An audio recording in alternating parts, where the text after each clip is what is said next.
Ohayo gozaimasu, everybody. I'm Plastic Paizuri, and I'm here to say script. Yeah, we're gonna need a script this time. Like I said in my last video, an E3 rundown video might be in the works. And it is. I've had my nap, and I'm ready to talk about a whole bunch of things I'm gonna pretend to be interested in. Just kidding, I'm gonna destroy these games. I'm gonna be making this a two-parter because sitting on my keister for that long, through that many conferences, really takes a toll. Plus, anybody else who watched these same conferences know that we're not that great. Oh, just saying. I'll mostly talk about video games that were announced as well as a couple of keynote speakers. I'm looking at you, Todd Howard. On the chopping block today, EA, Sony, and Bethesda. Now I'm going to try and be as objective as possible with this, but I'm not going to say that there's not going to be a little bit of bias, because I'm a grumpy old man who hates video games and fun. Alright, let's kick this. EA opened up their conference with a little 3D skit from the new upcoming Anthem game, featuring a monster I'm pretty sure they do not have a license for, and generally endangering everyone in the audience. Good job, EA. Battlefield 5 was the first thing on exhibit, with doors and windows technology. They say new loot boxes, I say, it's EA. They lie. A lot. Trailer had some interesting shots, like this hammer. I want to know what's up with this hammer. Also, a dude totally got eaten by a jet engine. That's pretty hype. Battle Royale mode? Not so hype. FIFA 19 was rushed out to the absolute excitement of nobody in the audience because white men can't play soccer. And apparently it's running on the Frostbite engine, so that leads me to believe that you're going to be able to take control of a fan of the winning team post-game and just destroy the stadium. Battlefront 2 was rolled out shortly after that, with a guy on stage so demure that you kind of feel bad to pick on the game because you don't want to hurt his feelings. Look at this guy. I just want to give him a hug. They talked about gameplay overhaul to try and get players back, but too little too late, guys. You kind of burned that bridge on day one. Also, Clone Wars DLC. Now, Unravel 2, now in Blue Edition announced. It's cute. I'm gonna buy it. Why? Because it looks fun? Sea of Solitude was announced, a cute little indie game featuring creeping, unending dread, and also a cute little boat. But mostly creeping, unending dread, and I am not a fan of deep water. No, sir. New NBA game came out. Showed off shoes. Lots of shoes. The new NFL sports ball was announced, preceded by a montage of a man that I'd like to call the most punchable face in the universe, and his inability to cope with not being the best at Madden. But now he is. Please clap. Command & Conquer is back from the dead, but it's a mobile game now. And no amount of shoutcasting is going to make that hype. EA ended their conference with Anthem. A lot of Anthem. It was about 30 minutes of footage towards the end there. Not really a lot said about it, and it's really depressing to think that they're still using early concept work when this game is due out next year. Guys, this is your last chance. BioWare, get it together, or EA is going to eat you. They've done it, they'll keep doing it. Also, they're trying really hard to try and convince people that this game is not just Destiny with jetpacks, when it's totally just Destiny with jetpacks. Overall, I give it a 4 out of 10. That's being generous. Microsoft really tried to play hardball this year. I just burped. I am sorry. Microsoft tried to play hardball this year, kept to the script, and showed off a whole bunch of games. Unfortunately, most of those games aren't exclusive, or are timed exclusives, meaning you don't have to buy an Xbone just yet, because that hype is going to be found on other consoles, I guarantee it. Microsoft opened with a trailer for Halo Infinite, which told us absolutely nothing, and, left me with a little bit of boop. Oh my god, though, when that Halo jingle hit, the nostalgia in my heart went...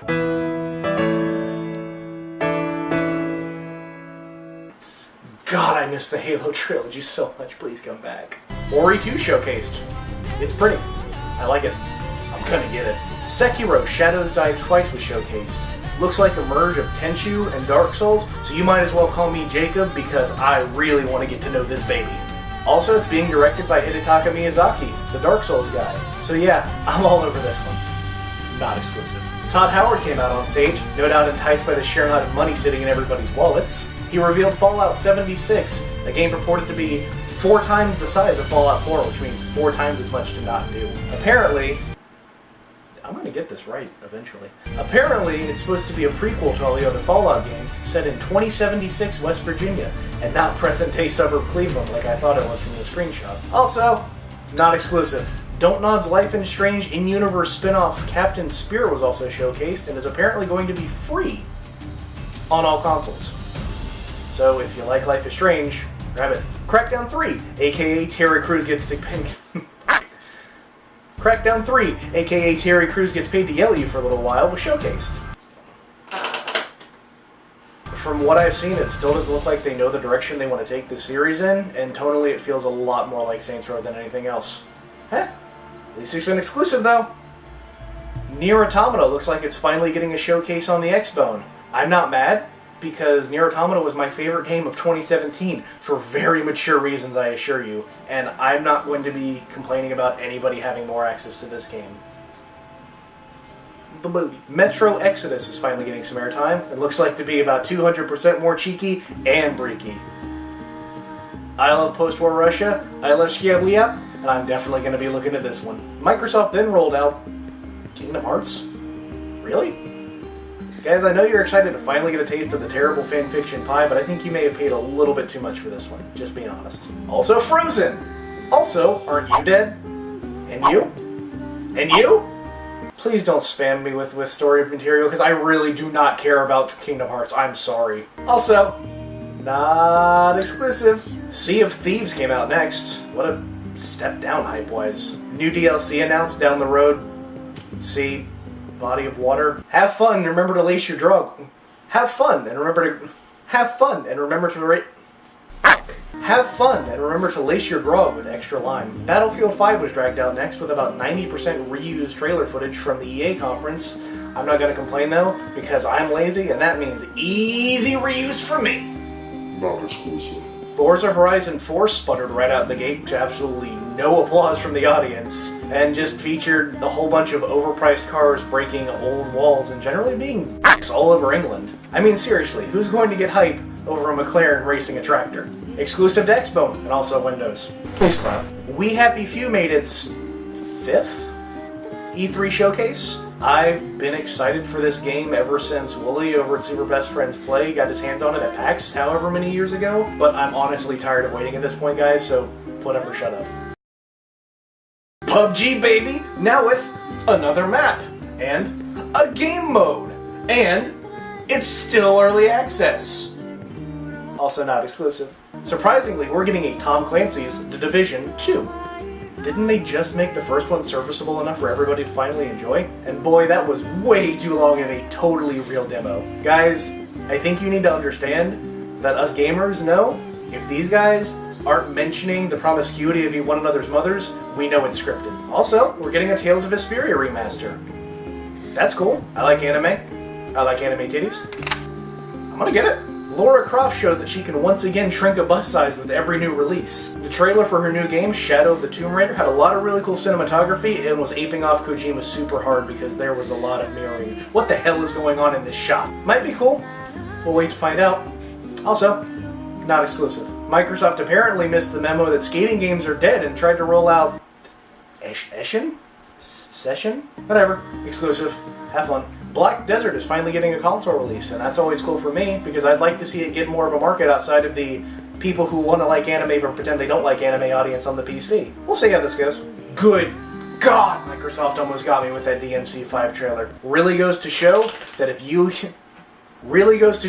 you tell a company that they're being stupid for long enough, they may actually change their business practices. Looks like Nero, minus the devil arm, is going to be the protagonist of this game again. Looking a little bit older, but just as beashy. Also, if you think that I don't have a fetish for biracial women with a southern drawl now, oh, you're wrong. And Old Man Dante at the end was a nice little stinger, but kind of makes me question where this game is in the series. Is this before 2? Is this after 2? Are we still pretending 2 didn't happen? Because I'm okay with that. Now I know where Jobby got his future fat material from with the Cuphead DLC announcement. I absolutely adored and angrily beat Cuphead, and I cannot wait to be able to have a reason to play that game again. Don't loot the cup. Do not loot the cup. Tunic made my heart flutter a little bit. Heckin' cute fox girl. No, I'm not a furry. Doing heckin' cute isometric adventuring in a style that really makes me feel like a callback to Baldur's Gate, Transistor, something like that. Looks cute. Not exclusive. Gonna get it. Microsoft wasn't ready to get off that weep train yet when they brought out Jump Force, a new Shonen Jump crossover game featuring really good looking graphics and Luffy protecting the Stars and Stripes like a true American patriot. Also, watching Naruto slap Frieza in the solar plexus with a Rasengan made my pee-pee the big pee-pee. I'm a weeaboo. Also, not console exclusive! Dying Light 2 looks like a proper continuation of apologies from Dying Light 1's ending. Also, looks a lot more grimdark than the first one. But the developers are trying to claim that this game is the first in its genre to do things. Which genre? What are you talking about? Who are you? Might be cool. Not exclusive. Battletoads. It's Battletoads. I apologize in advance to every GameStop employee for the next 2 years because, man, that meme ain't dead yet. Just Cause 4. The Justining. My boy Rico is back. And it looks like this time he's not just fighting corporate armed guerrillas. He's fighting a professional PMC called the Black Hand. That's racist. Also, did this man totally just drive his car into a tornado? Yo! Not exclusive. Microsoft decided to tease their fans by slapping a Gears logo up, only for it to lead to an announcement for a mobile-based Funko Pop game. So now you can take your cancer on the go. Actual Gears of War trailer was shown after that, though. I don't care. I'm sorry. I don't. Gears of War ended at 3. But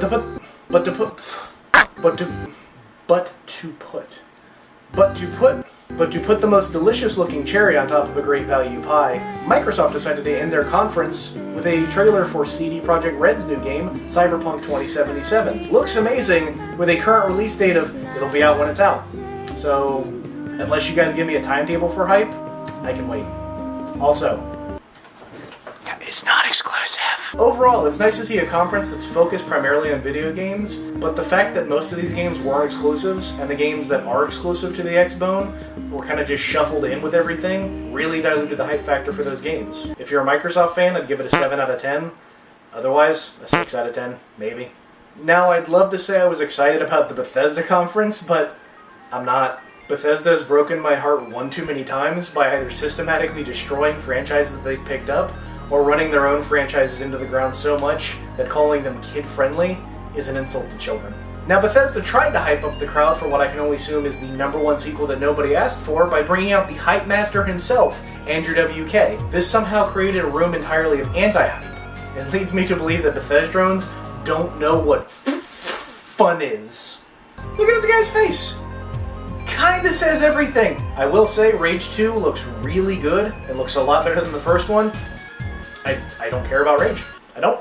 Of course, since Bethesda are the Elder Scrolls guys, they rolled out Elder Scrolls Legend, another mobile-based card game. It looks like Hearthstone, only somehow less fun. Also, apparently this wasn't a teaser. This game's been out for a while. I don't know anyone who's playing this. Also, why does she have a beard? Elder Scrolls Online's getting a new expansion, because apparently people are still playing that. Going to Somerset this time. Also, there's going to be a future expansion for Murkmire, because apparently people didn't understand that the Lust the Argonian Maid wasn't a biography. Scalies, not even once.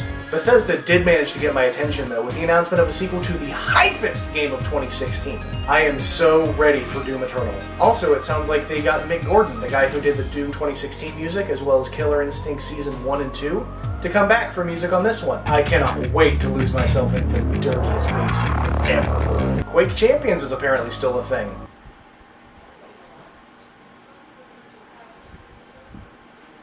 Now, not only did they actually remember that Prey is a game, but they're going to be rolling out a whole bunch of DLC expansions for it as well.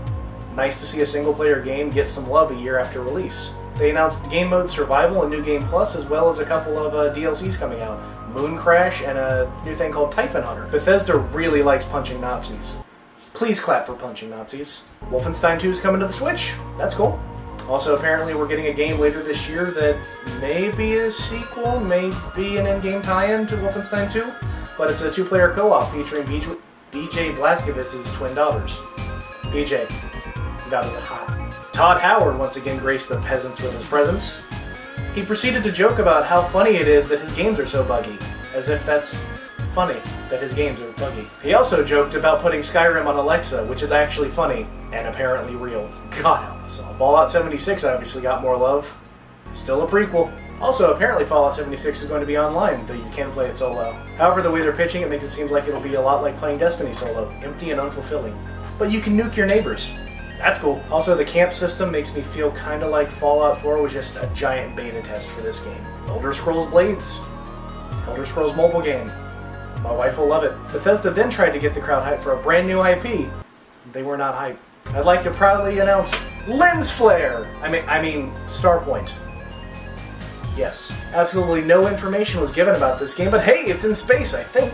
And of course, they ended the show with what everyone was waiting for, Elder Scrolls 6. Now, I didn't see Skyrim 2 as a subtext, but I didn't not see Skyrim 2, so I'm just going to assume that I called it Skyrim 2, baby! Skyrim 3 win!